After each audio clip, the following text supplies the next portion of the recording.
السلام علیکم ورحمۃ اللہ وبرکاتہ. کیا حال ہے آپ سب کا؟ نحمدہ ونصلی علی رسولہ الکریم، اما بعد فاعوذ باللہ من الشیطان الرجیم، بسم اللہ الرحمن الرحیم. رب اشرح لی صدری ویسر لی امری واحلل عقدۃ من لسانی یفقہوا قولی. رمضان کے لیے تیار ہیں؟ اچھا یہ بتائیے، آپ لوگوں نے کتاب کلاس میں شروع کی ہے شہر رمضان؟ کس طرح تیاری کی جاتی ہے؟ پلاننگ کرنی ہے اور کیا کرنا ہے، گھر کی صفائی کرنی ہے، اور اس لیے میں ریکمینڈ کروں گی کہ سسٹمیٹیکلی سوچنے کے لیے آپ اس کتاب کا مطالعہ خود بھی کریں اور دوسروں کو بھی ساتھ شریک کریں. رمضان کی تیاری کا بہت اہم حصہ یہ ہے کہ ہم چاند دیکھنے کی تیاری کریں، کیونکہ نبی صلی اللہ علیہ وسلم نے فرمایا ہے اذا رأیتم الہلال فصوموا وَإِذَا رَأَيْتُمُوهُ فَأَفْطِرُوا وَإِنْ غُمَّ عَلَيْكُمْ فَصُومُوا 30 يَوْمًا. جب تم رمضان کا چاند دیکھو تو روزہ رکھو، اور جب شوال کا چاند دیکھو تو روزہ افطار کرو، اور اگر مطلع ابر آلود ہو تو 30 روزے پورے کر لو.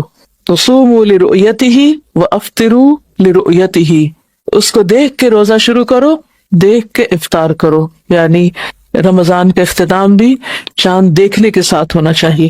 تو ہمیں رمضان کا استقبال کرنا ہے چاند دیکھنے کے ساتھ، اور اس کے لیے آج آپ اپنے سب گھر والوں سمیت کوشش کریں گے کہ چاند کو دیکھ کر روزہ رکھیں. اور جب دیکھیں تو نیت اور سوچ یہ ہونی چاہیے کہ میں اس وقت نبی صلی اللہ علیہ وسلم کے حکم پر عمل کر رہی ہوں.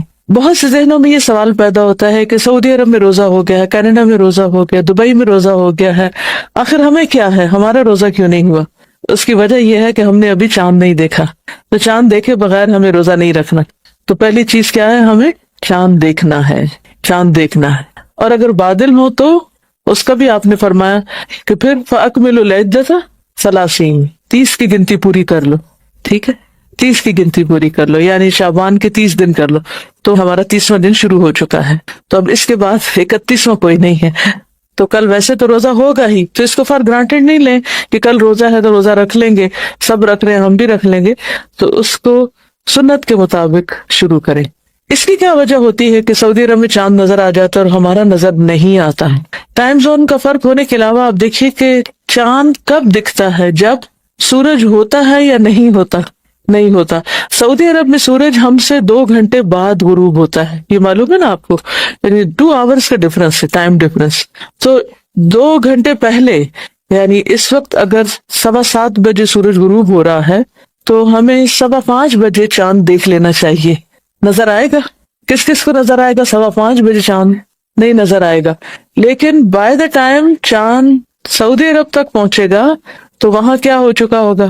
7:15 ہو چکے ہوں گے، مغرب ہو چکی ہوگی، اور مغرب سے تھوڑی دیر پہلے وہ اگر چاند دیکھنے کی کوشش کریں گے تو انہیں چاند نظر آ سکتا ہے جو ہمیں نہیں آ سکتا. اس لیے ہمیشہ ہم ایک دن پیچھے ہوتے ہیں. اور چونکہ نبی صلی اللہ علیہ وسلم نے ہمیں یہ سکھایا کہ چاند دیکھ کے روزہ رکھو، اس لیے ہم ایک دن اور موج کر لیتے ہیں. مجھے ہمیشہ پاکستان میں ایڈڈ بینیفٹ یہ نظر آتا ہے ایک دن پیچھے ہونے کا، کہ زیادہ اچھی طرح تیاری ہو جاتی ہے. لاسٹ مومنٹ تک بھی ہم تیاری کرتے رہتے ہیں لیکن ساری تیاری مکمل نہیں ہوتی. جسمانی تیاری، ذہنی تیاری، روحانی تیاری، کئی اعتبار سے ہمیں تیار ہونا ہوتا ہے. اس طرح جب ایک دن اور ملتا ہے مہلت کا تو مجھے بہت غنیمت لگتا ہے کہ اللہ تیرا شکر ہے کہ ایک دن اور مل گیا. پھر سوچتی ہوں کہ کیا موت کے وقت بھی 1 گھنٹہ، 1 دن اور ملے گا کہ مزید کچھ کر سکوں؟ تو اس کے لیے مجھے آج ہی کچھ کرنا ہے. اور رمضان کا مہینہ تو نیکیوں کا موسم بہار ہے، اس لیے زیادہ سے زیادہ اپنے بیگ پیک کرنے ہیں. دیکھیں جب آپ دنیا میں کسی سفر کے لیے روانہ ہوتے ہیں تو عموماً کیا ہوتا ہے، آپ ایک محدود سامان ساتھ لے جا سکتے ہیں. مختلف فلائٹس پر 20 kgs، 25 kgs، 30 kgs کی اجازت ہوتی. کچھ فلائٹس پر 2 بیگ لے جانے کی اجازت ہوتی، کچھ پر اسٹرکٹلی صرف 1 بیگ لے جا سکتے ہیں. اب اگر آپ 2 مہینے کے لیے ٹریول کر رہے ہیں تو 1 بیگ میں کیا کچھ لے کے جا سکتے ہیں؟ کتنا کچھ زیادہ نہیں لے جایا جا سکتا، اور بہت سلیکشن کرنی پڑتی. لیکن آخرت کے لیے جب آپ کو اپنے نیکیوں کے بیگ بھرنے، اپنے سوٹ کیسز پیک کرنے ہیں تو کوئی لمٹ ہے وزن کی؟ ہے کچھ نہیں. دنیا میں اگر آپ نے کچھ پیک نہیں کیا ہوتا تو کیا منزل پہ جا کر آپ کو مل جاتا ہے؟ مل جاتا ہے. مثلاً یہاں سے اگر آپ دبئی جا رہے ہیں تو پاکستان سے زیادہ اچھی چیزیں مل جائیں گی. آپ اپنا ٹوتھ پیسٹ لے جانا بھول گئے، آپ ٹوتھ برش لے جانا بھول گئے، آپ ٹاول لے جانا بھول گئے، وغیرہ وغیرہ. تو کیا ہوگا؟ آپ ہمیشہ یہ سوچتے اچھا نہیں بھی سامان رکھا جا سکتا تو کوئی بات نہیں، وہاں پہنچ کر اور نئی نئی چیزیں لے لیں گے، اچھی چیزیں لے لیں گے، تو آپ کو کوئی غم نہیں ہوتا گھر پہ چیزیں رہنے کا، کیونکہ وہ گھر پہ ہی چھٹی ہوتی ہیں۔ لیکن آخرت کے بیگ میں، آخرت کے سوٹ کیس میں اگر آپ نے چیزیں نہیں رکھی پوری، تو کیا وہاں آپ کو کچھ مل سکے گا؟ کوئی اور دے دے گا جس چیز کی ضرورت ہوگی؟ نہیں، وہ آپ کو یہیں سے لے کے جانا ہے۔ تو اس لیے ایسا موسم بہار اور ایسی سیلز کا سیزن آ گیا ہے کہ جس میں چھوٹی چھوٹی نیکیوں پر بے شمار اجر ہے۔ خوب خوب بیگ بھر لیں اور اس کے لیے چست چاقو چوبند ہو جائے، کمر باندھ لیں، گیٹ ریڈی، ٹھیک؟ اور کیا کیا کرنا ہے آپ کو، اس کا آپ کو اس کتاب سے کرنے کے کام کے تحت بہت کچھ مل جائے گا۔ تو میں یہ چاہوں گی کہ آپ اس کا صرف ایک بار نہیں کئی بار مطالعہ کر لیں، تاکہ کوئی کرنے کا کام رہ نہ جائے، کوئی بھی سامان پیک ہونے سے چھوٹ نہ جائے۔ آخرت کا سفر تو ہمارا ہر وقت جاری ہی جاری ہے۔ کس کس کو چاند دیکھ کر دعا پڑھنی آتی ہے؟ الحمدللہ سب نے زبانی یاد کر لی۔ جنہوں نے یاد نہیں کی وہ کتاب ساتھ رکھے، اور جس وقت چاند دیکھے تو ایک نظر نیچے دیکھے، ایک اوپر دیکھے، نیچے دیکھے، اور دعا پڑھ لیں، اللہم اہللہ علینا بالیمن والایمان والسلامت والاسلام ربی وربک اللہ۔ یا اللہ ہم پر یہ چاند امن، ایمان، سلامتی اور اسلام کے ساتھ طلوع فرما۔ اے چاند میرا اور تیرا رب اللہ ہے۔ یعنی ہمارے اور چاند کے بیچ میں ایک چیز کامن ہے کہ دونوں کا رب اللہ ہے، یعنی چاند ہمارا رب نہیں، کیونکہ کچھ قومیں چاند، ستارے، سورج ان چیزوں کو پوجتے ہیں، تو ہم ان کو نہیں پوجتے۔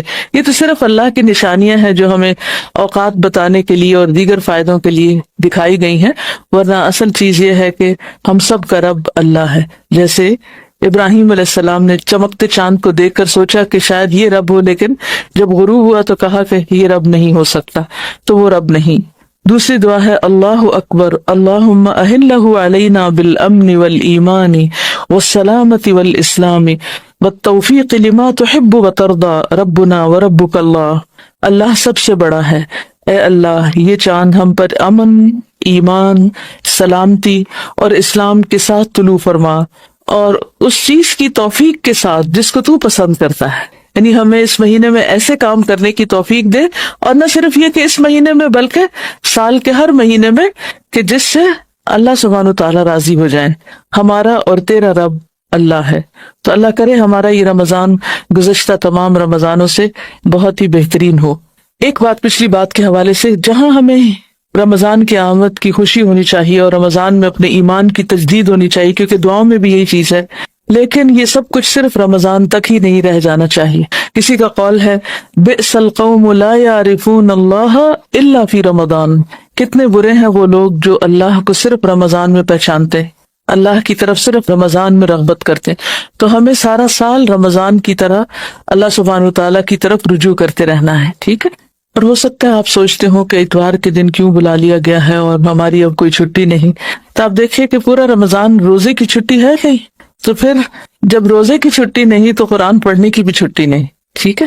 تو ہم رمضان کا استقبال چھٹی نہ منا کر رہے ہیں انشاءاللہ۔ یہ بھی تیاری کا ایک حصہ ہے۔ تیاری سے مراد صرف کپڑے دھونے اور گھر صاف کرنے کی تیاری نہیں، تیاری سے مراد روحانی تیاری بھی ہے کہ ہم واقعی رمضان میں کچھ کر سکیں، ٹھیک ہے؟ وآخر دعوانا ان الحمد للہ رب العالمین۔